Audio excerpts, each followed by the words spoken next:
Baik, terima kasih Bapak Ibu yang sudah hadir pada hari ini. Pertama, saya ucapkan terima kasih kepada Bapak Kepala Sekolah karena sudah mengizinkan saya untuk melakukan diseminasi hari ini kepada rekan guru di SD Negeri 2 Bongan. Pada diskusi kali ini, sebelumnya saya bukan menggurui Bapak Ibu, tetapi saya ingin berbagi terhadap materi yang sudah saya dapat saat guru penggerak pada modul disiplin positif. Di sini kita akan diskusi mengenai mewujudkan budaya positif di sekolah sebagai implementasi kurikulum merdeka.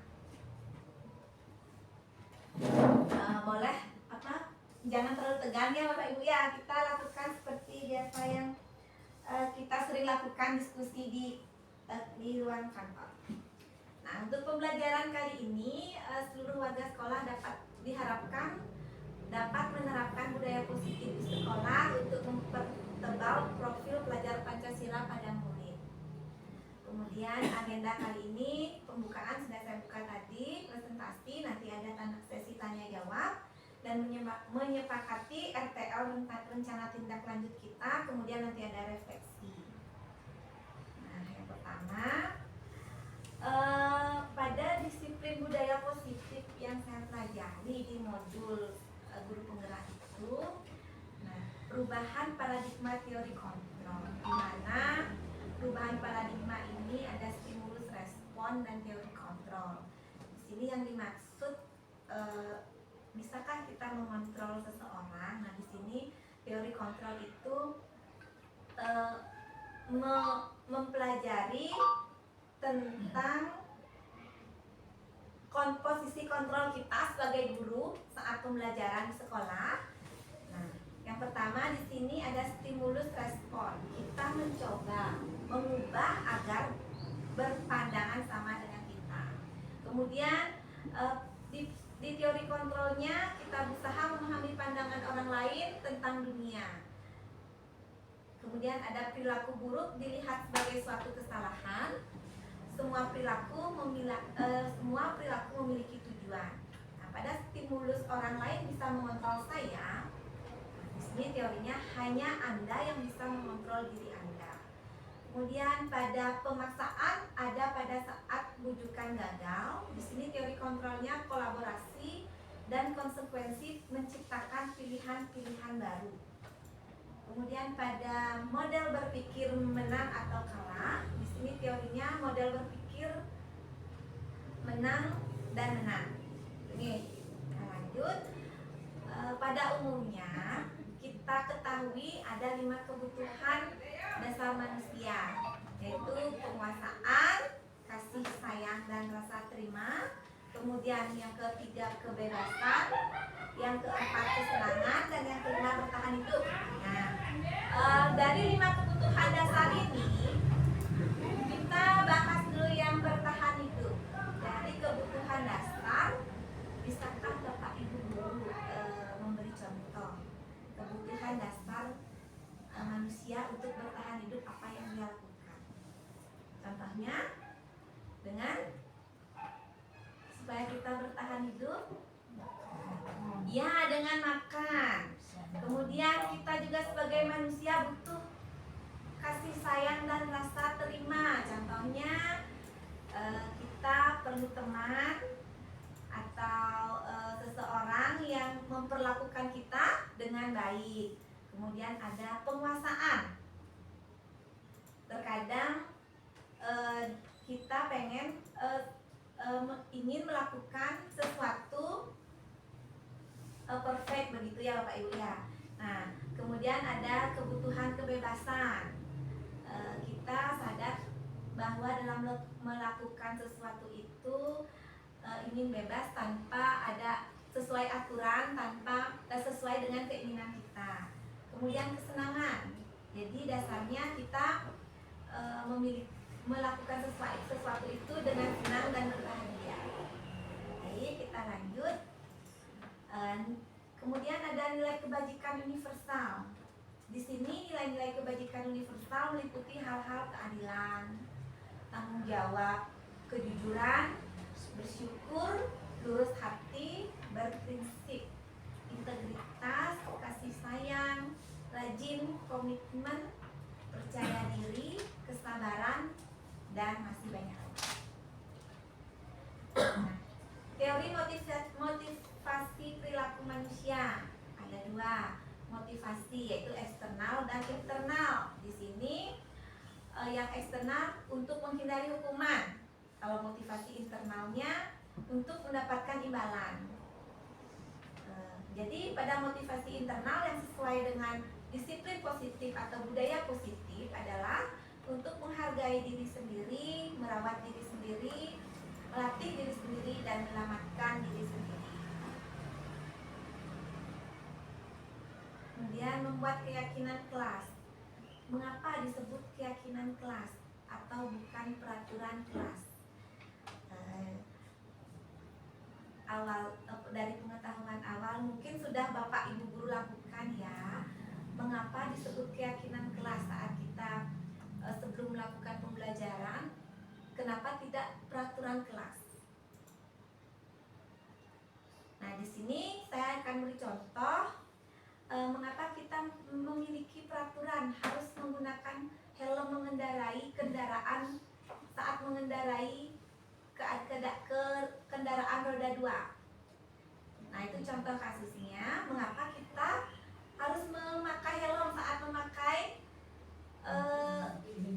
ya, pertama untuk melindungi kepala, kemudian ya mentaati peraturan lalu lintas. Nah, baik, untuk mendukung motivasi intrinsik kembali ke nilai-nilai keyakinan tadi, lebih menggerakkan seseorang dibandingkan mengikuti serangkaian peraturan. Nah, dalam membuat keyakinan kelas, tujuan kita membuat keyakinan kelas yaitu untuk menciptakan lingkungan yang positif, budaya yang positif, sehingga terbentuknya keyakinan kelas diawali dari peraturan kelas, gitu ya. Dari peraturan kelas kita membuat peraturan kelas, kemudian membuat keyakinan kelas, kolaborasi antara guru dan siswa, sehingga dalam pembuatan keyakinan kelas itu jadi ada kesepakatan antara guru dan siswa membuat lingkungan menjadi positif. Jadi apa yang kita sepakati itu pastinya tujuannya positif, sehingga itu menjadi budaya positif yang kita lakukan di sekolah. Nah, adapun langkah-langkah menyusun keyakinan kelas yaitu meminta murid untuk mencurahkan pendapat tentang peraturan apa yang bisa diterapkan di kelas sesuai dengan kelas impian mereka, bisa menggunakan papan tulis nantinya, kertas manila, stick note, Google Form, Padlet, dan lain-lain. Jadi yang mungkin yang bisa yang ada prasarananya di sekolah kita ini bisa digunakan. Kemudian sepakatilah pendapat murid tersebut menjadi beberapa peraturan kelas.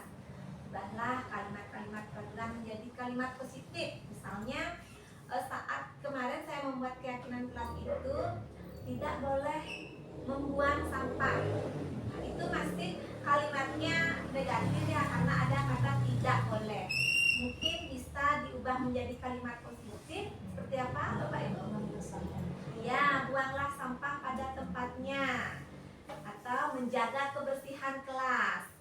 Nah, begitu. Kemudian setelah membuat kalimat itu menjadi positif, hubungkanlah peraturan-peraturan tersebut dengan nilai kebajikan universal, sehingga murid meyakini peraturan tersebut. Begini, kenapa kita mengubah kalimat kalimat itu menjadi kata yang lebih kita hubungkan dengan peraturan universal itu agar tidak terlalu panjang kata-katanya, jadi susah dimengerti. Nah, ini jadi kita perlu hubungkan dengan nilai kebajikan. Misalnya tadi Ibu dapat bilang buanglah sampah pada tempatnya, atau dalam menjaga kebersihan di kelas apa yang kita lakukan, peraturan apa yang kita buat. Contohnya yang sering dilakukan, piket di kelasnya. Nah, piket kelas yang kita sepakati bersama, kemudian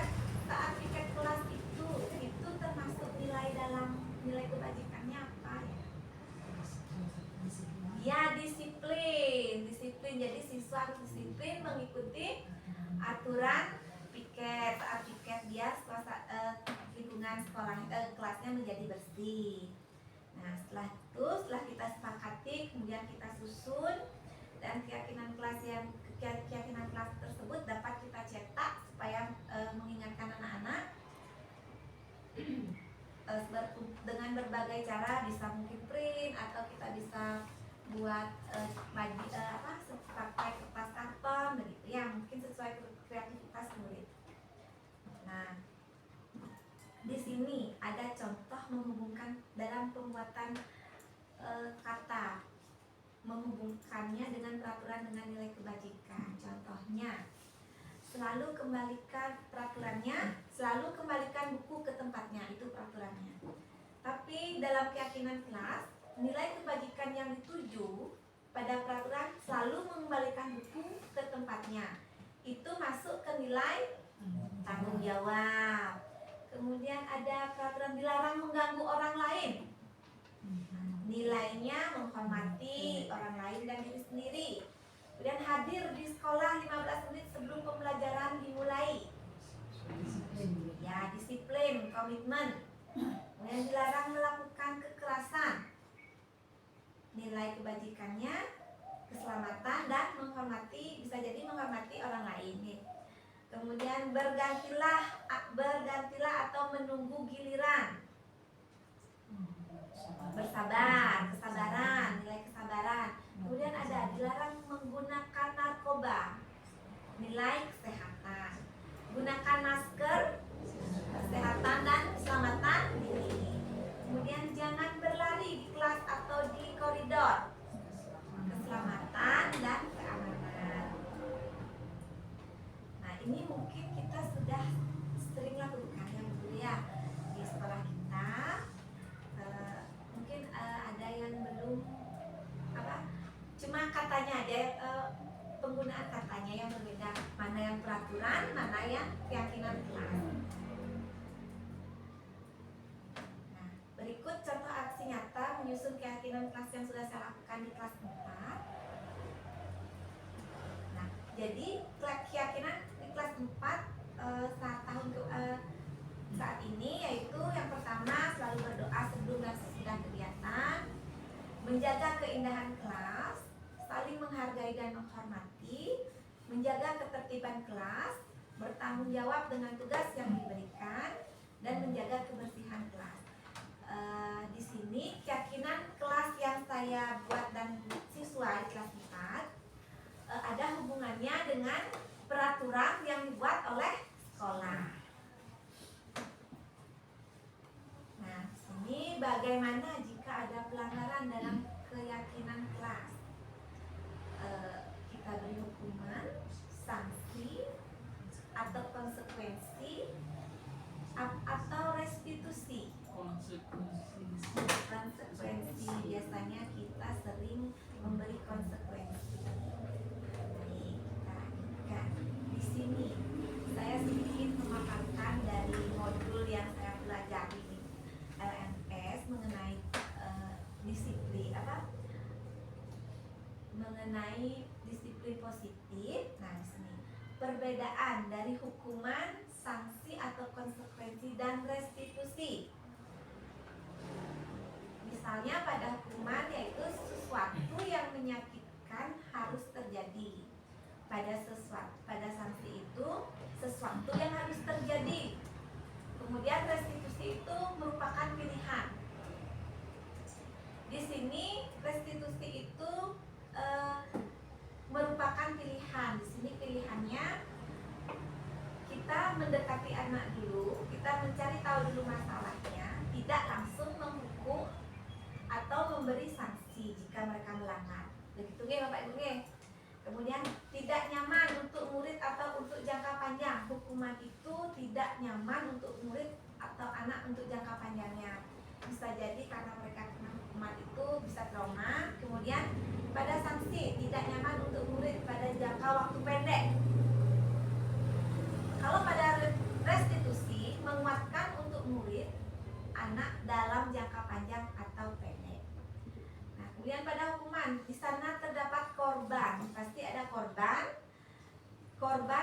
mendapatkan, pasti kita pada kejadian di sekolah itu sering kita lakukan. Misalnya nih pada kejadian kelas 2 sering ya, pada Komang itu sering mengganggu temannya.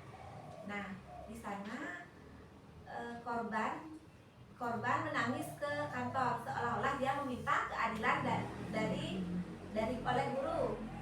Jadi kita bisa saja memberi hukuman kepada anak itu yang mengganggunya. Nah di sana itu disebut hukuman. Kemudian murid, nah korban bisa saja diabaikan, kita hanya memanggil Komang saja misalnya semacam itu nih. Nah itu pada sanksi. Kemudian kalau pada restitusi, korban mendapatkan ganti. Contohnya mungkin sudah dilakukan sama kemarin, saya lihat tuh ketika Komang mengambil uang pada korban. Jadi korban itu mendapatkan penggantinya, bukan seolah-olah hanya pelaku saja yang mendapat hukuman atau sanksi. Jadi dalam restitusi itu si korban harus mendapatkan penggantinya, misalnya uangnya hilang. Jadi di sana sudah kita lakukan restitusi untuk Komang menggantikan uangnya yang diambil itu ya, uang si korban. Nah begitu dia sanggup mengembalikan. Nah, itu sudah kita lakukan. Kemudian murid atau anak tersakiti, kalau pada hukuman itu mungkin ada murid atau anak yang akan tersakiti. Pada sanksi juga seperti itu, membuat dia tidak nyaman. Kemudian kalau pada restitusi ini murid atau anak mendapatkan penguatan, di mana si pelaku tahu atau sadar bahwa yang dia lakukan itu salah. Di sana penguatannya, kita sebagai guru selalu memberi penguatan bahwa sadar nggak apa yang dia lakukan, bahwa itu adakah nilai-nilai peraturan sekolah dan kelas yang dia langgar. Jadi kemudian pada hukuman itu ada perilaku pasif atau agresif. Bisa saja pada saat hukuman itu kita mungkin bisa karena terlalu emosi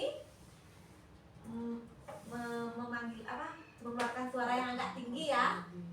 Kemudian pada sanksi itu penguatan hanya bertahan dalam jangka pendek. Misalnya kita dalam melakukan hukuman, memberi dia hukuman, misalnya membersihkan kamar mandi, ya berlaku hanya saat itu aja atau beberapa hari, mungkin seminggu. Nah, kalau pada restitusi mungkin kenapa penyebab dari permasalahan itu kita selidiki.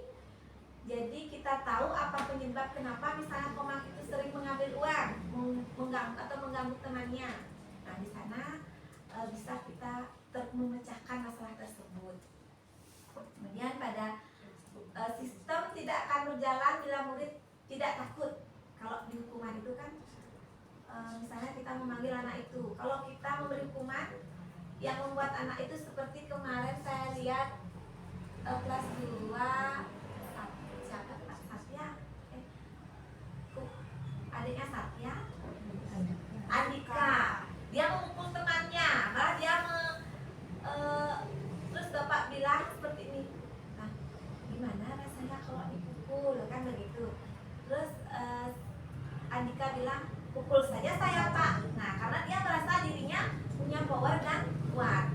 Jadi itu mungkin tidak berlaku sama dia Pak nih. Kalau misalnya kita menanyakan dia bagaimana rasanya, nah berarti itu termasuk hukuman bagi dia. Dan pada sanksi memerlukan monitor terus menerus dan supervisi. Setiap hari kita lakukan, besok apakah dia melakukannya lagi atau bagaimana. Kemudian kalau pada restitusi, murid belajar bertanggung jawab atas perilakunya. Seperti yang sudah pernah kita lakukan itu, pada saat Komang mengambil uang temannya, dia harus menggantikan uang temannya. Jadi dia perlu berpikir saat mengambil uang temannya lagi, kenapa nanti gimana nanti saya dapat uang buat mengembalikan ke situ. Nah itu contohnya. Kemudian berperilaku pada sebuah institusi atau tidak berlanjut pada kehidupan nyata. Kadang kita di kelas, saya sering dulu sebelum memahami disiplin positif ini, saya sering memberi hukuman kepada siswa. Misalnya menakut-nakuti nanti bu guru kurangi nilainya, atau nanti anak-anak tidak naik kelas gitu. Yang ribut dicatat begitu ya. Itu mungkin tidak sesuai dengan kenyataan, terkadang kita teledor ke sana. Kemudian pada sanksi, ketika kita memberi sanksi, di sana membantu penerapan mengikuti peraturan yang ada dalam masyarakat. Kita harus mengikuti peraturan-peraturan yang ada dalam masyarakat. Kemudian pada restitusi, fokus pada pemecahan masalah dalam jangka waktu panjang. Jadi bagaimana kasus itu permasalahan itu tidak bisa terulang lagi dengan cara memecahkan masalah yang dia hadapi gitu. Kemudian ada peraturan, kamu tidak boleh keluar, tidak boleh ribut di kelas, tidak boleh mengganggu teman, tidak boleh mengambil barang teman. Itu mungkin termasuk hukuman ya Bu ya. Kemudian pada sanksi, apa peraturannya, mampukah kamu melakukannya? Kemudian pada restitusi yang dilakukan, apa yang kamu yakini, apa yang bisa kita lakukan untuk memperbaiki supaya kamu tidak seperti ini. Nah, kemudian yang terakhir, murid atau anak bisa saja membenci peraturan tersebut. Kalau pada sanksi, murid atau anak menghormati. Kemudian pada restitusi, murid atau siswa dapat menghormati dirinya dan orang lain. Nah, dari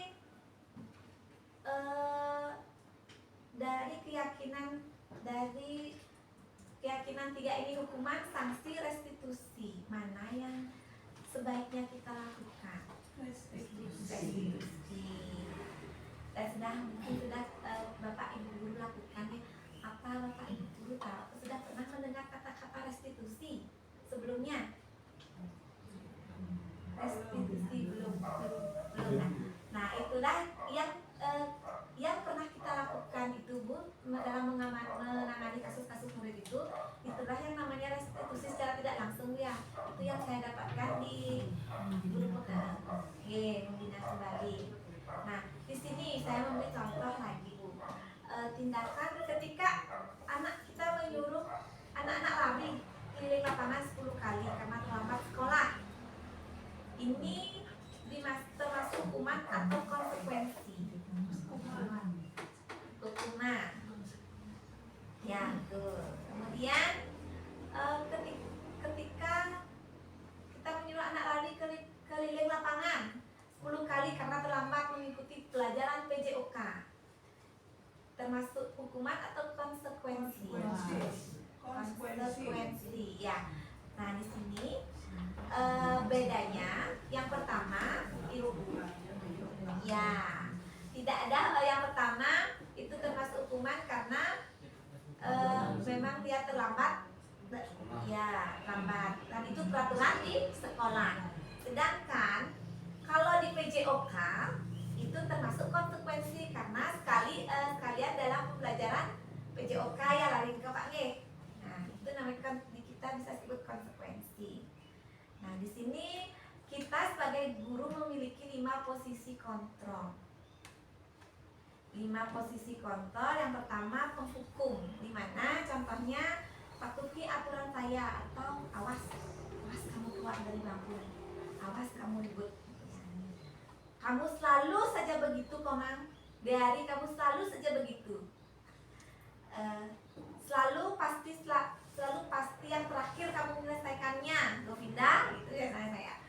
Kemudian di sana kalau saya berdiagnosis itu dinamakan posisi sebagai penghukum. Jadi pada saat kita posisi penghukum itu tidak hanya kita memberi dia tugas, begitu ya. Dengan cara ucapan kita juga itu namanya posisi kita sebagai penghukum. Seperti kata-kata ini, patuhi aturan saya, jadi mengharuskan mematuhi apa yang saya ucapkan, yang saya inginkan. Ya, guru seperti ini senantiasa percaya hanya ada satu cara agar pembelajaran bisa berhasil, yaitu dengan ya cara saya itu. Kemudian kita ada juga membuat orang merasa bersalah. Contoh kata-katanya, ibu sangat kecewa sekali dengan kamu. Kemudian, berapa kali bapak harus memberitahu kamu ya? Atau bagaimana coba kalau orang tua kamu tahu kamu berbuat begini. Jadi pada saat kita mengucapkan kata-kata ini, jadi bisa saja anak-anak itu merasa bersalah. Nah, di sini posisi kontrol kita membuat orang merasa bersalah. Di posisi ini murid akan memiliki penilaian dirinya yang buruk tentang diri mereka. Murid merasa tidak berharga dan telah mengecewakan orang-orang yang disayanginya. Kemudian kita juga bisa melakukan posisi kontrol kita sebagai teman, yaitu ayo bantulah demi bapak ya, demi bu guru, ayo bantu bu guru agar kelasnya tertib. Ayo ingat tidak sama bantuan bapak selama ini atau ibu selama ini. Ya sudah, kali ini tidak apa-apa, nanti ibu bantu bereskan. Begitu. Kemudian di posisi teman ini kita menggunakan hubungan baik dan humor untuk mempengaruhi seseorang. Murid akan tergantung pada guru tersebut dan hanya akan bertindak untuk guru tertentu dan tidak untuk guru lainnya. Nah, itu dilakukan, anak-anak akan melakukan seperti itu jika kita melakukan posisi kontrol sebagai teman. Mungkin guru lain belum bisa seperti itu, jadi mungkin saja kalau kita melakukan posisi kontrol guru sebagai teman, kita saja yang dicari, begitu ya. Kita lanjut ke posisi pemantau atau monitor. Di sini ada posisi guru itu berposisi, misalnya contohnya peraturannya apa yang kamu lakukan, kamu tahu nggak sanksi atau konsekuensi apa. Itu termasuk posisi guru pemantau atau monitor. Guru itu hanya memonitor aja atau memantau atau mengingatkan apa yang mereka lakukan.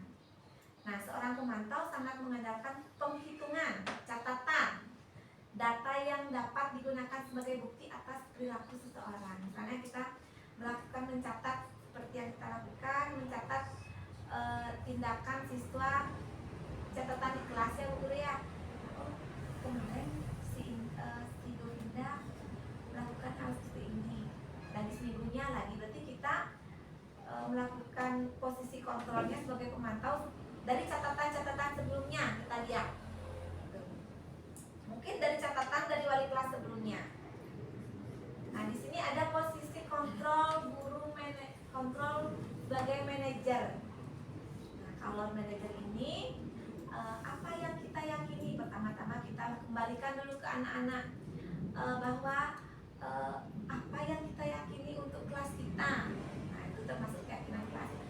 Apakah kamu ikut kemarin menyepakati keyakinan tersebut? Kita bertanya dulu. Kemudian jika kamu meyakininya, setelah dia menyebutkan keyakinan kelas yang kita buat, berarti dia tahu apa yang kita yakini. Nah, kemudian kita bertanya, jika kamu meyakininya, apakah kamu bersedia memperbaikinya? Kemudian jika kamu memperbaiki ini, hal ini menunjukkan apa tentang dirimu? Misalnya, dia membuang sampah sembarangan, itu melanggar keyakinan kita yang bagaimana? Tadi disiplin ya. Jadi tanyakan kepada dia, kalau membuang sampah sembarangan itu berarti tidak disiplin. Jadi supaya disiplin bagaimana? Nanti kita tanya. Nah, kemudian apa rencana? Kita juga tanya apa rencana kamu untuk memperbaiki hal tersebut supaya tidak membuang sampah sembarangan di kelas. Nah, posisi manajer ini adalah posisi di mana guru berbuat sesuatu bersama dengan murid, mempersilahkan murid mempertanggungjawabkan perilakunya, mendukung murid agar dapat menemukan solusi atas permasalahannya sendiri. Nah, jadi pada 5 posisi kontrol tersebut yang terlihat perfect itu pada posisi kontrol yang mana Bapak Ibu? Kelima, posisi kontrol manajer ya Bu ya. Oke. Nah, kemudian saya di guru penggerak itu kemarin pada modul 1 kemarin mempelajari tentang segitiga restitusi. Nah, di sini segitiga restitusi itu langkah-langkahnya yang pertama kemudian validasi tindakan yang salah, dan menanyakan keyakinan kelas. Nah, adapun langkah-langkahnya yaitu pada menstabilkan identitas. Teori kontrolnya kita semua melakukan hal yang terbaik yang bisa kita lakukan. Pada validasi tindakan yang salah, pada teori kontrolnya semua perilaku memiliki alasan. Kemudian menanyakan keyakinan. Kita semua memiliki motivasi internal ataupun eksternal. Nah, jadi ciri-ciri restitusi yaitu yang pertama, bukan untuk menebus kesalahan, namun untuk belajar dari kesalahan. Memperbaiki hubungan, tawaran bukan paksaan. Restitusi menuntun untuk melihat ke dalam diri. Restitusi mencari kebutuhan dasar mendasari tindakan. Restitusi diri adalah cara yang paling baik untuk memperbaiki diri. Kemudian restitusi fokus pada karakter bukan tindakan. Restitusi fokus pada solusi. Kemudian restitusi mengembalikan murid yang berbuat salah pada kelompoknya. Jadi tidak membuat, artinya kalau dia salah dibiarkan saja begitu, tapi kita harus mengajak dia untuk berbaur kepada teman-temannya yang lain.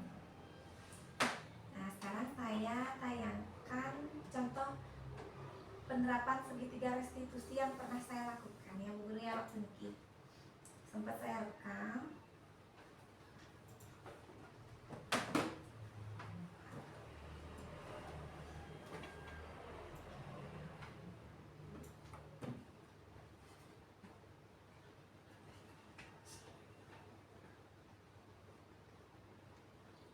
Dari pemaparan saya tadi, mungkin ada Bapak Ibu yang ini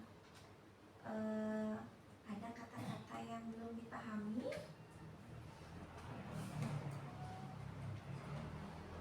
Sudah sering sebenarnya kita lakukan ini Bu ya, untuk restitusi itu.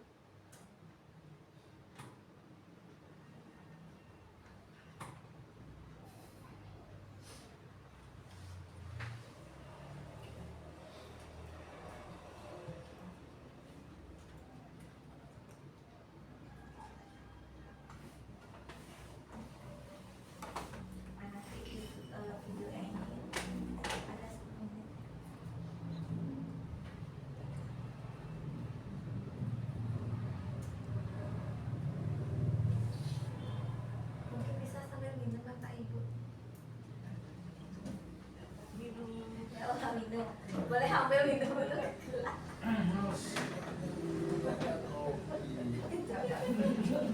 Tentang minum ada.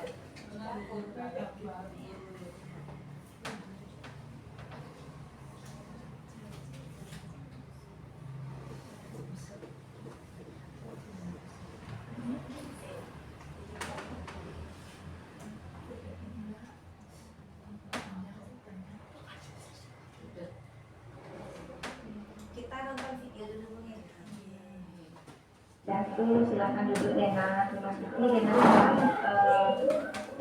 datang ke kantor memenuhi undangan ibu untuk ke kantor. Tahu nggak kenapa ibu datang ke kantor? Kenapa? Karena pengaruh ternyata teman aku lama jadi ibu pantau pas ibu tinggal di kamar mandi. Datang ke kamar mandi Lena undang teman, kan teman sebangku dan Raka ya yang dengan ganggu. Ibu diam di pintu, tapi dia tidak tahu karena sedang asiknya Lena ngobrol dengan Raka.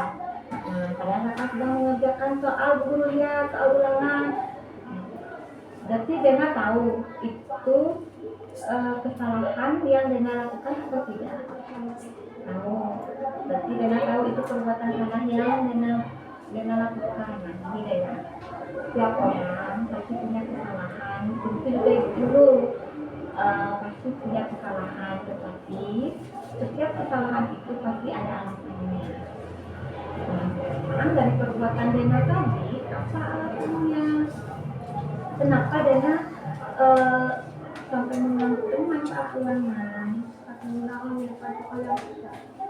Menanyakan soal Dena menanyakan soal yang susah kepada teman-teman. Dena belum tahu nggak kesepakatan kelas kita? Nah, di antara kesepakatan kelas yang kita buat itu, adakah yang belum Dena penuhi? Apa? Ya, mengganggu teman saat belajar ataupun ulangan. Itu kesepakatan yang telah kita buat. Nah, itu termasuk sikap apa kalau seperti itu mengganggu teman? Berarti Dena tidak memenuhi kesepakatan kesepakatan kita. Itu apa namanya ya? Kalau tidak kalau lagi mengganggu temennya, sikap apa namanya itu? Kalau tidak lagi mengganggu temennya yang sedang apa namanya itu?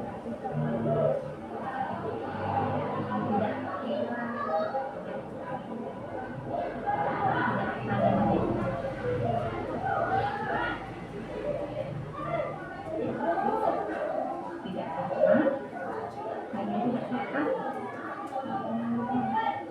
mengganggu teman, tidak sopan, sehingga temannya apa namanya, sehingga temannya terganggu. Selain itu ada lagi yang apa?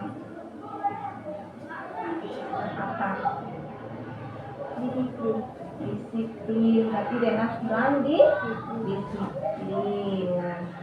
Berarti Dena alasannya kenapa mengganggu teman itu karena menanyakan soal.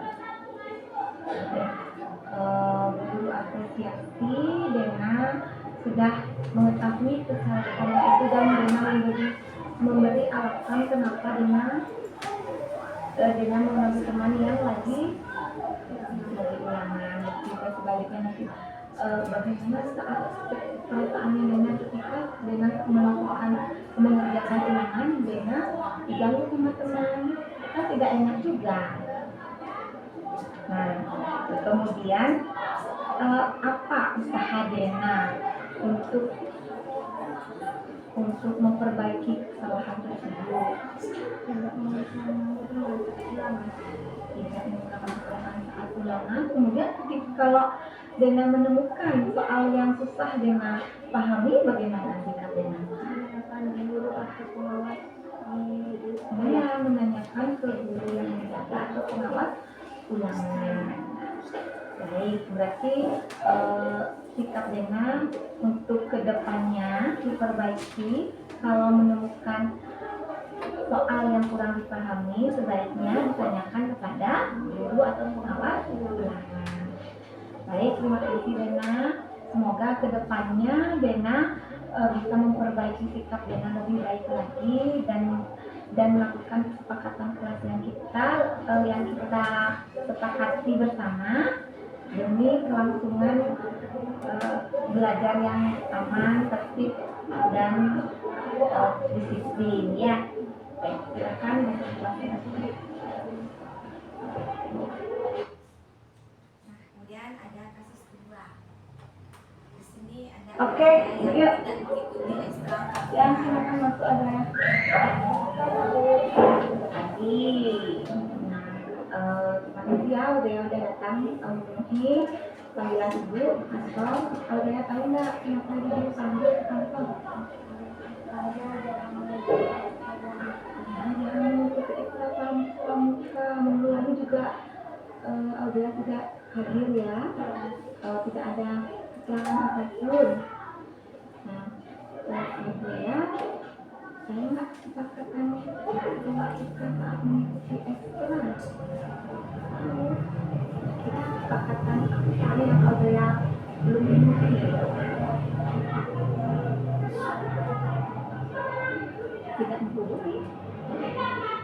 Tidak menghubungi guru atau lain jika tidak masuk. Benar nggak itu kesepakatannya? Apa ada kesepakatan seperti itu? Tidak menghubungi wali. Menghubungi wali, iya, menghubungi wali atau pembina pramuka. Iya, jika tidak masuk kesepakatan itu yang mana nih yang Audrey ketahui, yang tidak menghubungi atau menghubungi? Yang menghubungi. Iya, yang menghubungi, ibu luruskan ya. Nah, Jadi ketika kata kesepakatan kata-kata itu menghubungi pembina atau wali kelas saat tidak bisa hadir mengikuti kelas. Nah, jadi gini aja ya. Setiap orang punya pasti pernah melakukan kesalahan begitu kayak guru. Tetapi semua kesalahan yang kita lakukan itu pasti ada alasannya. Nah, sekarang guru pengen tanya, kenapa Audrey bisa tidak bisa hadir saat Isra Pramuka dan tidak ada kabar? Karena nggak bisa nganter, karena jarak cukup. Nah, guru tahu jarak dari rumah ke sekolah lumayan ya, dari rumah Aurea ke sekolah. Tapi sebaiknya langkah apa yang harus Aurea lakukan atau upaya apa yang seharusnya Aurea lakukan dalam memenuhi kesepakatan saat ekstra.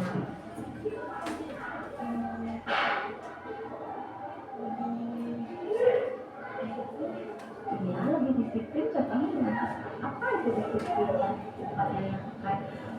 Aurea lakukan biar disiplin.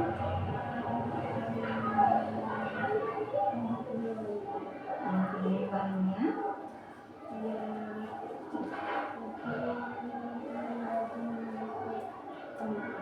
lebih rajin masuk pramuka dengan cara mengatur waktu di rumah ya. Kalau jarak dari rumah ke sekolah 15 menit berarti 20 menit lah sebelum masuk kelas. Aurea sudah berangkat dari rumah, kemudian kapan saatnya membantu ibu menjaga kebersihan. Perlu apresiasi supaya Aurea itu bersikap lebih disiplin lagi mengabari ibu atau pembinanya ketika tidak bisa hadir saat kegiatan.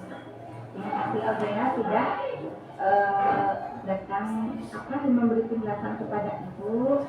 Nah, nanti ibu tunggu perkembangan Aurea selanjutnya.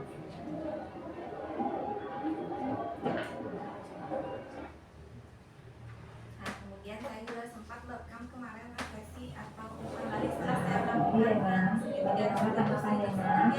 melakukan segitiga restitusi itu adalah di mana ibu guru menerapkan seperti kejadian tadi pada siswa.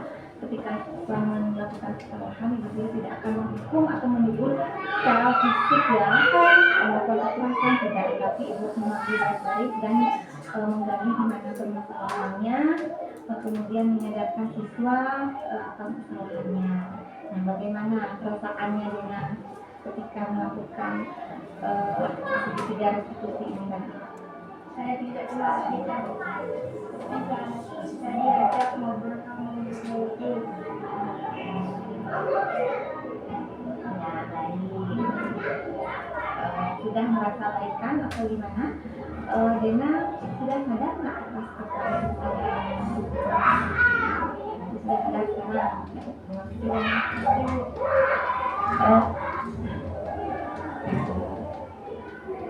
Baik, menanyakan tentang Aurea ketika ibu melakukan segitiga restitusi tadi, di mana segitiga restitusi itu adalah ibu menerapkan jika ada siswa yang melakukan kesalahan, ibu tidak akan menghukum atau menegur secara fisik, tapi ibu akan menggali di mana kesalahan sampai siswa itu bisa melakukan kesalahan itu. Dan bagaimana perasaannya Aurea ketika telah melakukan kesalahan seperti itu? Saya senang karena saya diperlakukan dengan baik. Saya sadar bahwa saya melakukan kesalahan. Oke, biasanya apa yang Aurea lakukan tadi?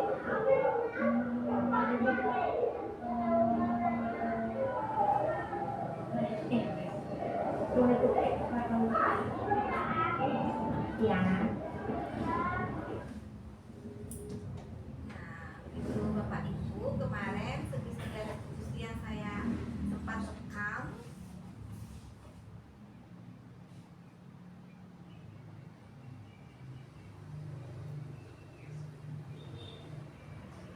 sebenarnya banyak banyak sekali kasus-kasus di sekolah ya Bu ya, mungkin kita butuh guru BK sebenarnya. Jadi kita jadi wali kelas merangkap menjadi guru BK. Nah, kita kembali ke kita akan ke sesi tanya jawab. Dari paparan saya tadi mengenai teori kontrol, kemudian 5 dasar kebutuhan manusia, dan 5 posisi kontrol guru, dan segitiga restitusi yang saya lakukan. Mungkin kita sharing ya Bapak Ibu ya, di mana tuh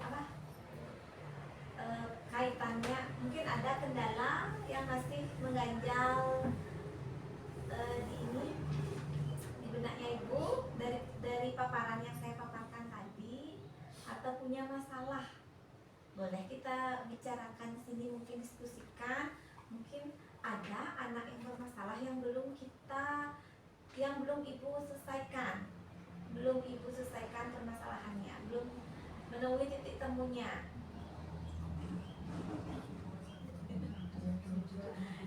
Ya, kalau Komang kelas 2 itu sudah kita lakukan segitiga restitusi Bapak Ibu ya. Nah, jadi kemarin itu kita sudah mendatangkan orang tua. Jadi mungkin memang anak itu ada kelainan ya. Jadi kita juga butuh kemarin menyarankan anaknya untuk ke psikolog. Tapi itu belum dilakukan sepertinya Pak Ibu nih. Belum dilakukan.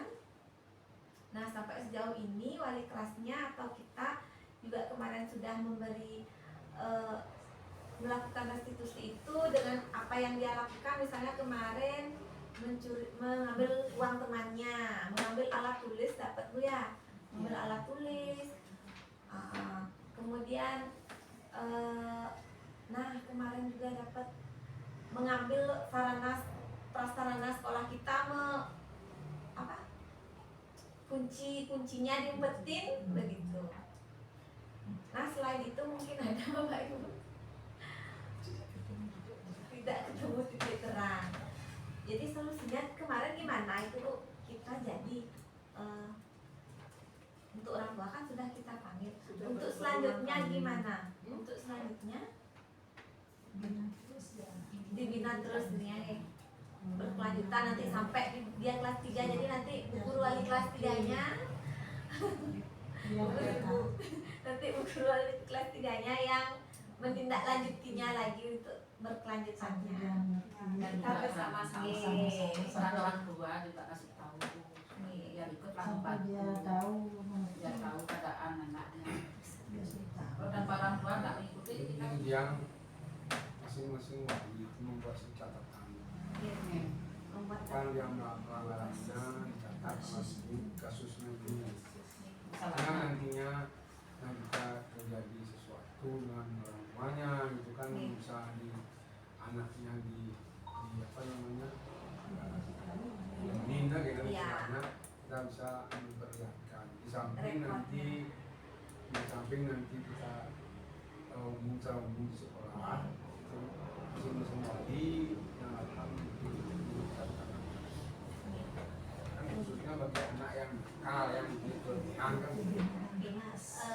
Buku bimbingan kelasnya bukan tapi sedikit saran yang bukan hanya untuk anak nakal, tapi berarti segala kasus. Entah kasus dia bukan nakal istilahnya, mungkin dia tidak menaati peraturan sekolah, peraturan kelas, termasuk kegiatan ekstra di luar kan program sekolah kita juga.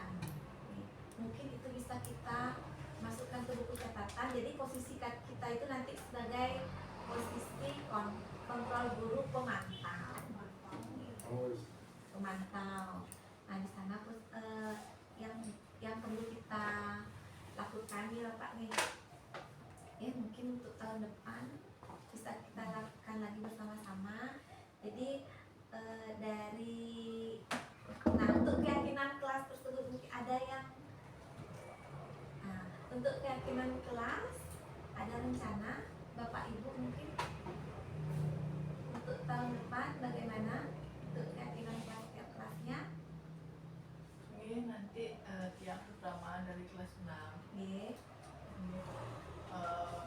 ingin untuk membuat keyakinan kelas, kesepakatan kelas pada anak-anak mahasiswa kelas 6 yang sudah mulai pubertas. Iya betul. Ya sama-sama biar dia juga enak menerima, jangan sebagai aturan semata. Iya. Tapi mereka yang ingin membuat keyakinan itu dijalankan bersama, dilaksanakan bersama.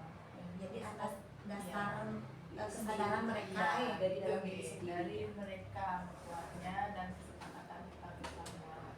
Oke, semoga yang tahun depan bisa memulai untuk membuatnya. Iya. Terima kasih untuk Bu Rizka untuk hari ini diskusinya. Sudah lumayan yang paham ya untuk keyakinan kelasnya. Baik Bu Dian, semoga nanti itu berjalan dengan baik ya Bu Dian ya.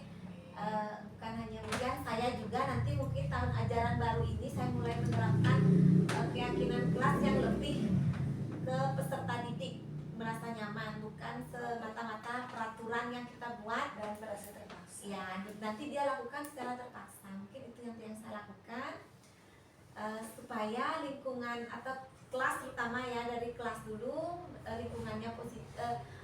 Suasananya positif, kemudian berimbas kepada sekolah kita.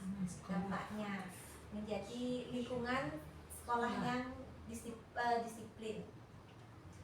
Berarti kan kalau membuat keyakinan kelas itu terus dasarnya tidak peraturan sekolah kan gitu.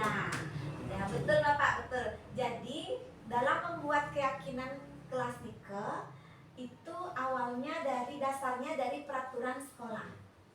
Peraturan sekolah, jadi mungkin saja setiap keyakinan kelas kita kelas 1 dari kelas 6 berbeda, tetapi tidak di luar jalur peraturan sekolah kita. Ya, mungkin lagi misalnya di sekolah kita kan menerapkan peraturan tidak boleh terlambat ke sekolah Pak nih, datang ke sekolah pukul 15 menit sebelum pelajaran mulai. 7.15 kan begitu. Nah, 7.15 itu peraturan dari sekolah kita. Nah, sekarang kita sepakati Bapak Ibu di kelas kita. Nah, mungkin mereka, Bu, kalau jam 7.15 kita datang ke sekolah, belum lagi tiket seperti itu. Nah, jadi kita bisa melakukan kesepakatan gimana kalau kita jam 7 itu sudah ada di sekolah Bu gitu. Mungkin bisa Bapak ya, yang penting sebelum sebelum 15 menit sebelum pembelajaran kita semua siswa sudah ada di sekolah. Nah, itu peraturannya berawal dari peraturan sekolah, kemudian kita yakini kita buat keyakinan kelas masing-masing. Nah, nanti mungkin itu di kelas 1 juga bisa diterapkan ya di awal pembelajaran karena dia dari TK, mungkin di pas PLS juga bisa buat nanti. Ada juga kalau tidak boleh makan jam Ye. tidak boleh minum saat belajar. Mungkin itu bisa Ibu buat nanti kesepakatannya karena dari TK itu kan masih anak pra Ya, kelas 1 mulai dasar. Dulu juga kan biasa Sekolah. makan di kelas. Ya. Sekarang sudah ke SD boleh makan pulang kelas, tidak boleh minum Nah, saat mungkin belajar. bahasanya nanti itu tidak bolehnya dipositifkan lagi Iya. kalimatnya. Dilarang. Mungkin biar sama-sama biar anak-anaknya juga paham dengan bahasa itu di kelas 1.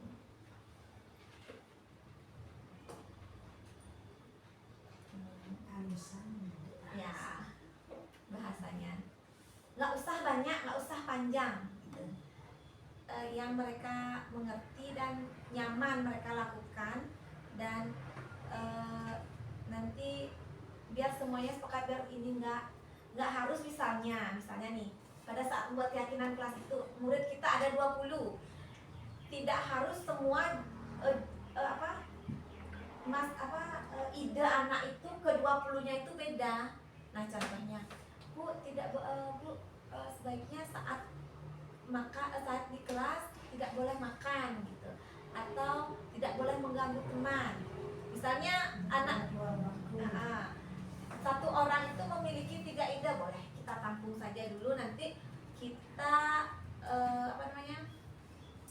kita revisi lagi, kita lebih kalimatnya lebih indahkan lagi, lebih positif lanjutkan, kemudian kita ambil poin-poinnya, misalnya membuang sampah sembarangan, tidak piket atau makan berantakan. Nah, itu bisa kita jadikan menjaga kebersihan. Satu, kita ambil dari 5 jawaban anak itu, kita poinkan menjadi satu kata, satu kalimat menjaga kebersihan kelas. Oke, nanti dalam menyusun keyakinan kelas.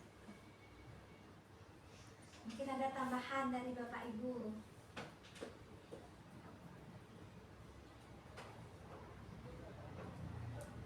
Nah, jadi seperti yang kemudian bicarakan tadi, dan saya mungkin dan selaku Bapak Kepala Sekolah, jadi untuk rencana tindak lanjutnya disiplin positif di sekolah kita menyepakati untuk yang pertama tadi membuat catatan buku kelasnya yang memang kita sudah punya, mungkin bisa dilanjutkan lagi, bukan hanya anak yang nakal, kasus anak yang nakal, tapi mungkin yang tidak mentaati, malas, yang tidak mentaati peraturan sekolah, gitu ya. Tidak hanya anak yang membuat masalah saja, gitu. Jadi untuk kemudian tadi diawali nanti di tahun ajaran baru kemudian ya.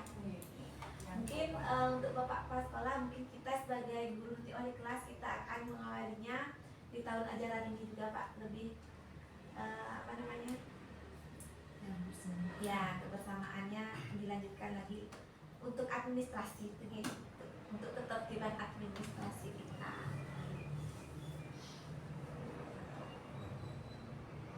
Nah, dari paparan tadi, materi apa yang Bapak Ibu menarik, yang paling menarik, kemudian hal baru apa saja, nanti saya bagikan Google Form-nya nih Bapak Ibu nih.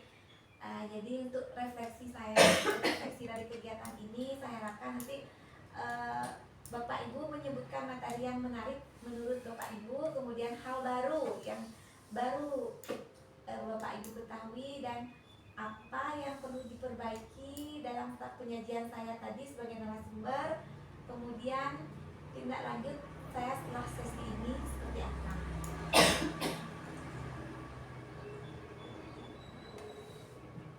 Nanti yang kirimkan link Google Form-nya nih, nanti Bapak Ibu bisa mengisi di sana saran mungkin atau masukan gitu. Nah,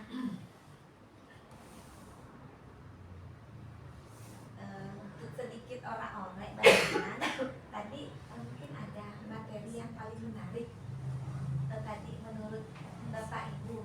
Ada yang menarik dari tadi? Ya, ada yang menarik nggak tadi dari materi yang saya katakan? Dari segitiga. Iya, segitiga restitusi ya Bapak Ibu ya. Nah, itu yang menarik. Saya juga setelah ikut guru penggerak baru saya tahu itu segitiga restitusi namanya. Padahal saya sudah sering lihat Bapak Ibu guru menerapkannya di sekolah, tapi namanya saya baru tahu bahwa itu namanya segitiga restitusi. Dimana tadi segitiga restitusi itu langkah-langkahnya menstabilkan identitas, kemudian validasi tindakan yang salah, dan menanyakan keyakinan. Kemudian ada lagi selain segitiga restitusi yang menarik.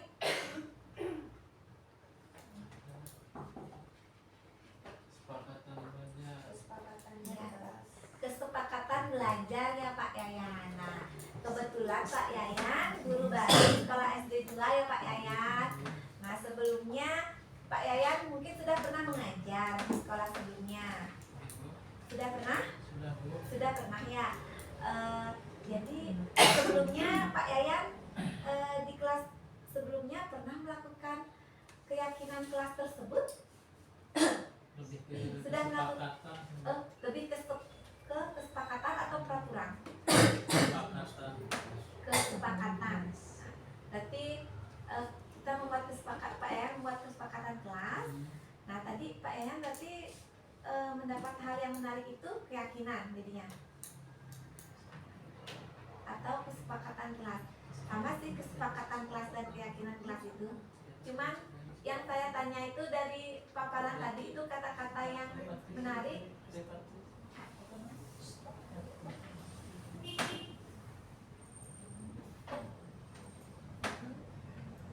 Keyakinan kelas ya Pak Yayan ya. Nah mungkin nanti di tahun ajaran baru Pak Yayan di sekolah SD 2, nanti di kelas yang baru Pak Yayan akan melakukannya atau tidak nanti? Ya nanti Pak Yayan lakukan bersama-sama guru senior di sini ya Pak Yayan ya. Walaupun kita anak muda tapi kita juga butuh pengalaman dari guru-guru senior kita. Sebenarnya pengalamannya itu sudah dilakukan dari dulu, kegiatan itu istilahnya mungkin baru Bu nah, istilahnya baru jadi kita juga harus mengikuti perkembangan zaman yang sekarang seperti itu. Mungkin katanya aja, kata-katanya yang baru kata-katanya ya. Nah, jadi dari segi mungkin ya itu sangat menarik segitiga restitusi itu dalam memecahkan masalah yang kita hadapi di sekolah. Nah baik, sekian Bapak Ibu, nggak terasa ya 1 jam. Mungkin kalau ada yang masih mengganjal atau yang ditanyakan nanti kita sama-sama diskusikan di luar kegiatan ini. Baik, sekian dan terima kasih. Mohon kritik dan sarannya nanti untuk kegiatan kita selanjutnya. Mungkin kegiatan kita ini bisa kita lakukan, bisa kita aktifkan secara administrasi untuk kombel sekolah kita. Bagi ketua kombel itu kemarin siapa ya? Bu Dian. Bu Dian. Oke, nanti bisa kita aktifkan kombel kita, diskusi seperti ini. Kita bisa masukkan ke PMF kemudian nih kegiatan di kombel kita, mungkin administrasinya itu berupa foto dan daftar hadir. Oke, terima kasih. Selamat siang Bapak Ibu. Selamat siang. Ya, terima kasih. Betul, bagian. Betul.